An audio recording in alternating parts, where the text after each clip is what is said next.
Falcon 8 around a 25 to 1 shot. 2 Bossy for us. Tops the market at 7 to 2. Comfort Zone 9 to 2. Tallstone easy enough to back at 6 to 1. Punches on sale to Gordon Elliott. She goes through, and that's it. We are all set for the feature race on day one. It's the Connacht Hote Qualified Riders Handicap. It's over 2 miles, and the stalls are clear, and the stalls are open. We're racing, and it's a pretty level break. In fact, Weston was the one that surrendered a lot of ground. Western gave a lot of ground away, and Tallstone was slowly away as well. So now up towards the pace, the shunter is prominent, with right up there too Dawn Rising, and Comfort Zone is prominent. Riviera Queen and Plantier, they're forming a line of almost 5 at the front of the track, and Fairbanks on the inside might actually come through with that rail to help them along. So it's Dawn Rising and Anya O'Connor, with Fairbanks on the inside, the mount of Dara McGill. Just behind them the red of Barry O'Neill and Riviera Queen. Derek O'Connor on his inside on Comfort Zone, they're the leading 4.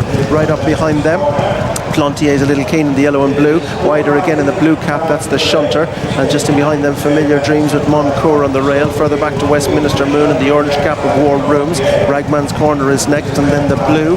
Next in the field of God of Thunder. Further back behind these down the inside to Filey Bay and Wahraan, who's in behind Zoffman, and then comes behind this group 2 Bossy for us. Patrick Mullins is towards the outside of Paddy Smullen on Falcon 8. And last of all is Royal Hollow as they begin to turn now to make their way in towards the straight. Fairbanks on the inside. Dawn Rising is towards the outside under Anya O'Connor, and Lisa Jane said if Anya can get a good tune out of Dawn Rising, it might work. He seems happy in front. He does seem happy, and Anya's an extremely good judge of pace up at the front end. She could very much reignite a spark for him.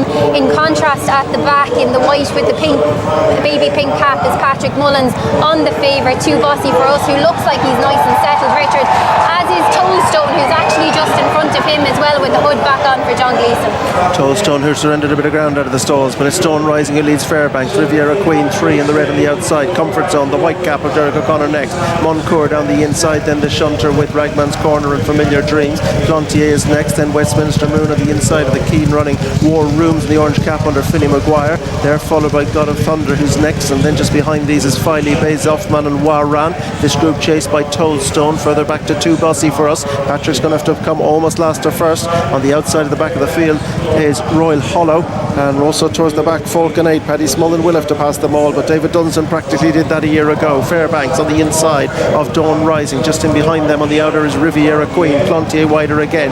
Just behind these Mon Coeur is down the inside of Familiar Dreams. Ragman's Corner the shunter, and Plantier is tracked by God of Thunder. Wahraan just lost a step there on the outside of Filey Bay. Zoffman's on the yellow and the black striped sleeve. Tollstone's just behind that one as they go over the far side. Dawn Rising, Riviera Queen and Fairbanks. Comfort Zone is a good position throughout. Mon Coeur's on the inside, the shunter's the outside. The JP McManus team are to the 4. Familiar Dreams is next. Westminster Moon is on the inside of Ragman's Corner and their War Rooms, and as is the case every single year, Lisa, 20 started. It's hard to take a line through any of them. It is. They're just about to round the bend down into the dip, Richard.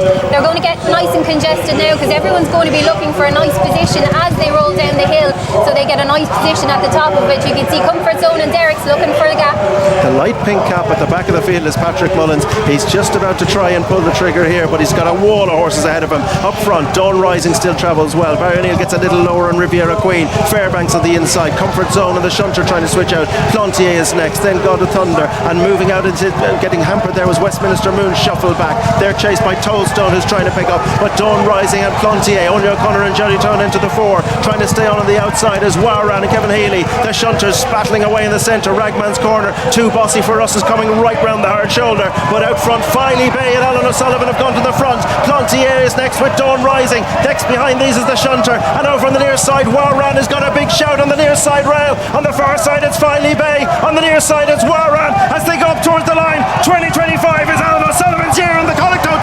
It's Filey Bay who wins. From in second spot is Mon Coeur. Ragman's Corner, Dawn Rising, Wahraan wandered. Familiar Dreams was next, and then came Falcon 8 and Plantier, who dropped out. Zoffman, 2 Bossy for us, couldn't get into it. Tallstone, God of Thunder, and they were chased home by Fairbanks, who dropped out. So too Weston and War Rooms. Comfort Zone dropped out as well. Westminster Moon. And another one who was to the 4 that dropped out was Riviera Queen, but it goes to number 17 in your card. Number 17 in your card is one of the JP McManus runners. It's Filey Bay, trained by Emmett Mullins. Mullins. He's a son of fame and glory out of an Oscar mare bred by Liam O'Regan, and Lisa, ridden by Alan O'Sullivan. What a day for Alan O'Sullivan, given a fantastic ride by this man on board as he looked to the sky when he crossed the line. This horse last won a ladies maiden in Tremor when Alan's obviously had Maxine O'Sullivan on board. You can see with the white star and the green cap out the very back in the JP McManus colours, he's looking for a gap and he looks at the inside. It's all opening on front of him as he travels really, really well out of the dip, Richard. That little bit of patience as he came into camera there, where he just didn't panic, and then the gap opened and he's come through. He's a little bit of weaving to do here, but just as he came on camera he had to be a little bit patient. The gap opened and now he's clear through on the inside. He's clear, and he's had the horse to travel and take him there as well, Richard, and when you asked him for an effort and you asked for pressure, he responded with every answer. My eye was drawn to Anya O'Connor also in the JP McManus colours, who gave Dawn Rising a fantastic ride, but he's just paved way late on. But look how well this horse has won. Obviously we haven't seen him in a long time, Richard. Sorry, he had a run in the Curragh. We hadn't seen him in a long time before that, but Emmett Mullins knows how to win this race. He won it back in 2023 with Teed Up, and he's won it yet again with Filey Bay. Yeah, 3 times winner, now 4. He's a dual winner over hurdles. He's rated 142. His last trip to the Winners' Enclosure was in a Tremor maiden. That was back in 2023. As you say, he was 14th at the Curragh the last time. He wore a hood. Alan knew he had to be a little bit patient on him and wait for his moment to come, and it was just as they came down the hill. But look at Alan looking up there. What a difficult year this family have had, but that is going to mean so much to Alan O'Sullivan. It means so much to every amateur, but to Alan this year, it's a wonderful sight to see them enjoying Galway like that. I think Katie is almost ready to catch up. It's just a sign of how well the horse won. All of the horses have come back towards the parade ring, and Filey Bay is only now just making his way back towards the mile start, which we'll use tomorrow, and Alan will be only too pleased to share his experience of the race with Katie. But I do think that moment down the hill when others went to move forward and Alan waited gave him a smooth line through. But let's see what Katie has to say with Alan.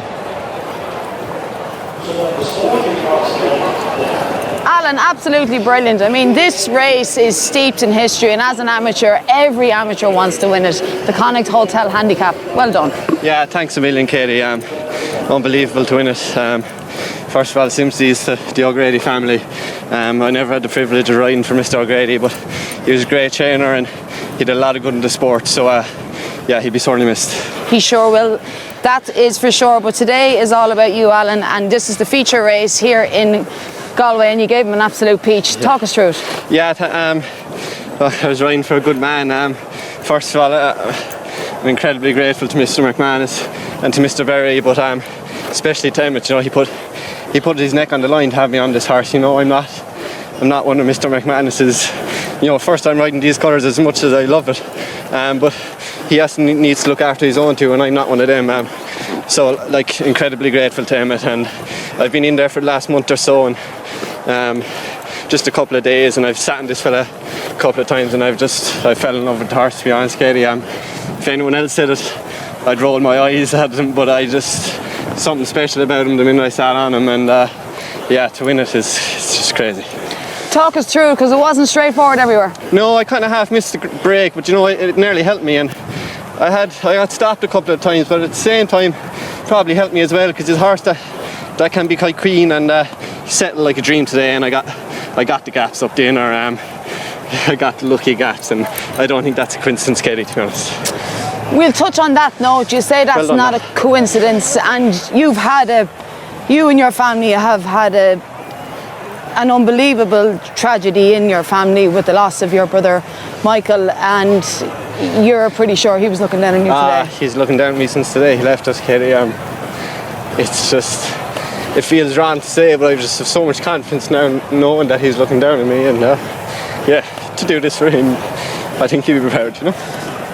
We're all proud. It's an unbelievable moment, and to give him such a good ride, that's the key thing, you know what I mean? People ride winners of big races time, and you know, they say it was great and I was on the best horse, but as you say, to ride a winner in these colours, feature race of the day, it's a race that every amateur wants to win. I'm sure they were roaring at the telly at home if they're not here, and unbelievable day. Alan, well done, and enjoy it. Thanks very much, Katie. Thank you.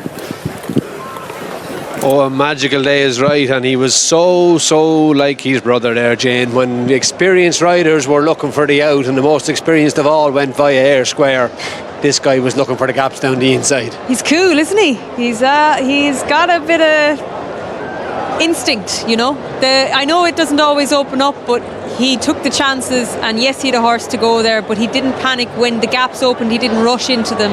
And look, it goes back to his family. They would have grown up watching nothing but horse racing, whether it was point to points or on the track. Maxine is here, obviously Emmett's partner, and his dad William is here, so it's going to be hugely emotional when he does come back into the ring. But this is a huge story, Ruby, you know, Filey Bay, JP McManus, Emmett Mullins, but for the O'Sullivan family, they've had the roller coaster that nobody ever wants to go on, and to win a race like this, I suppose it's just so richly deserved. It is beyond deserved is what it is, Jane, and I think this young man has given this horse a wonderful ride. The sit and patience in the dip, to spot the gaps, not to barge or ride his way out. He just picked his way through and delivered this horse with impeccable time, and so he did. Well prepared for the day by Emmett Mullins as he makes his way back into a misty. There's Ken Whelan, of course, who was Michael's agent, saying well done to Alan. Pat Healy shaking his hand as well as he makes his way back into the winner's enclosure, and here is a very, very proud father. Yeah, there's going to be a huge reception here. There's a big crowd around the winner's circle. The rain is coming down, but that will not dampen the spirits. I'm sure Alan's mum is watching in down in Mallow. If Eugene isn't here, he'll be watching in as well. They'll be super, super proud. A big day for them. This is a race that every amateur wants on their CV. Alan's still in college, but he's very much in the saddle whenever he gets the opportunity. Well done to him. Well done to him is right.